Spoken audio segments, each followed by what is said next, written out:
Would you dare to throw away a Lamborghini supercar on the roadside and burn $350,000 just for a 4-hour flight? That's not a Hollywood movie script, but the reality happening in Dubai right now. The ultra-rich are fleeing in panic. They no longer care about gold-plated penthouses or the tax-free status that once attracted $63 billion in a single year. Why are the sharpest financial minds willing to accept a 30% loss on their assets overnight? Why would they choose a 10-hour journey across the desert in armored SUVs to Saudi Arabia rather than staying to enjoy tax exemptions? The answer lies in what they know that you don't. In this video, we peel back the layers of Dubai's illusion to understand why this tax-free paradise might be turning into a giant glass trap. Don't look at what Dubai is promoting if you want the truth. Look at the flight paths of private jets, because there, the real story is unfolding. $350,000. In another world, that amount could buy a comfortable apartment in the suburbs of London or a seaside house in Florida. But in Dubai, it now only gets you a one-way ticket on a private jet. No red carpet. No champagne. Just the roar of engines and a desperate hope of escape. Reports suggest the ultra-rich are paying up to 3 times the normal price to leave. Why? Because the skies are no longer safe. War risk insurance premiums have surged, turning every flight into a gamble even major airlines hesitate to take. Dubai International Airport once handled over 95 million passengers annually, a symbol of unstoppable growth. Now, it feels like a bottleneck. Inside VIP lounges, a strange scene unfolds, billionaires waiting in line, holding children in one arm and suitcases in the other. Even unlimited wealth can't buy a calm sky. As airspace tightened, a silent migration began. Black SUVs lined up, heading toward Riyadh across the desert, the only viable escape. When planes couldn't take off. Private jet companies are seeing massive demand, not for luxury, but for survival. Within 72 hours of late February 2026 events, thousands of millionaires quietly packed up and left. Flights headed to Europe and Singapore, leaving behind a dream that now feels fragile. This isn't travel. It's evacuation. And it raises a brutal question: why are those who can buy anything fleeing like refugees? Because what's collapsing isn't just safety. It's belief. Dubai once sold the world a powerful promise: zero taxes, total freedom, and distance from global instability. For years, it worked. But recent events revealed a harsh truth: no amount of money can fully escape geopolitics. Imagine standing on a luxury balcony at Palm Jumeirah, but instead of city lights, you see defense systems intercepting threats in the sky above you. In that moment, the illusion of a safe haven disappears.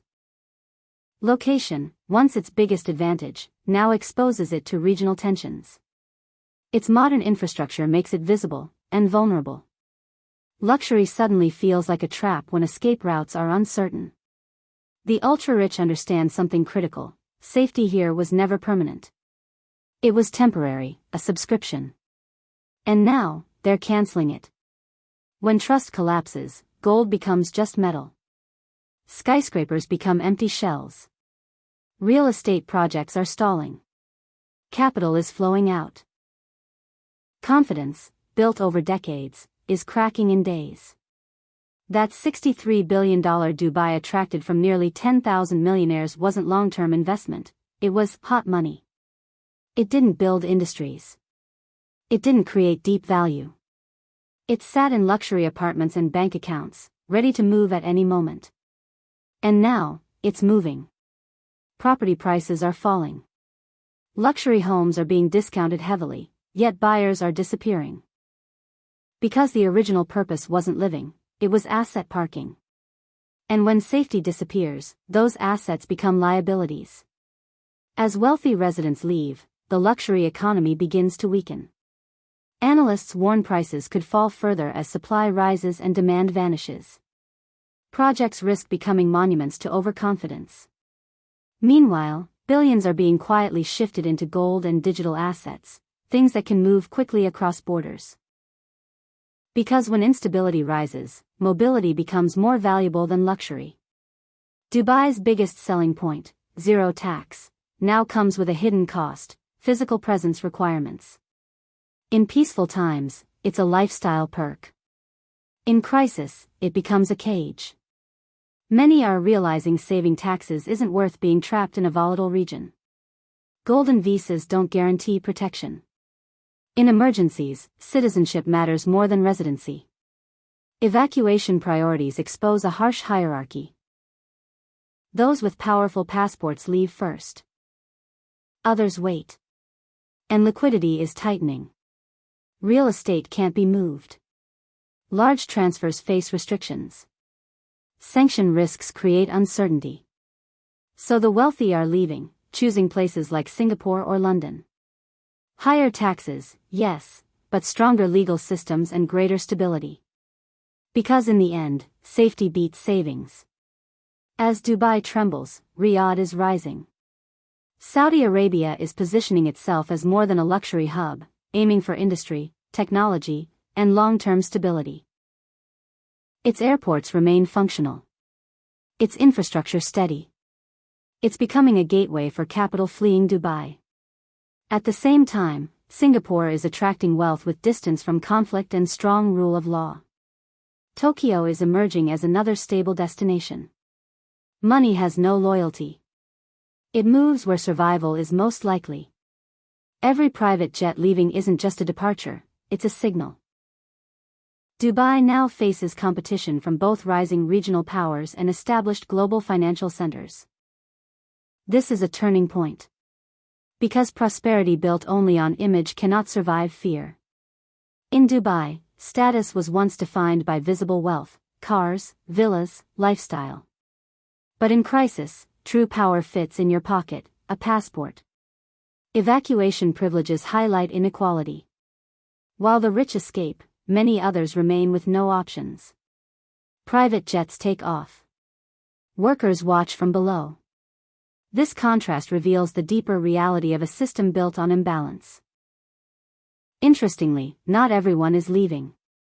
Some local elites remain, their identity tied to the land. But many foreign millionaires, the wave riders, exit quickly. This moment reveals who is committed, and who was just passing through. Because in a service-based city, everything has a price.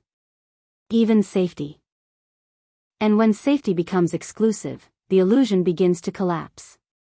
There's a famous saying, don't listen to what the rich say, watch what they do. Right now, they're leaving.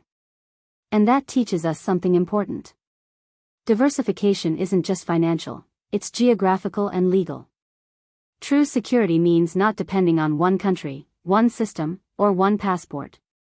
The world is shifting.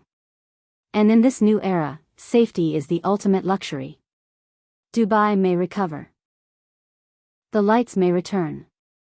But trust, once broken, takes far longer to rebuild. Because in the end, the winners aren't those with the most wealth. They're the ones who know when to walk away.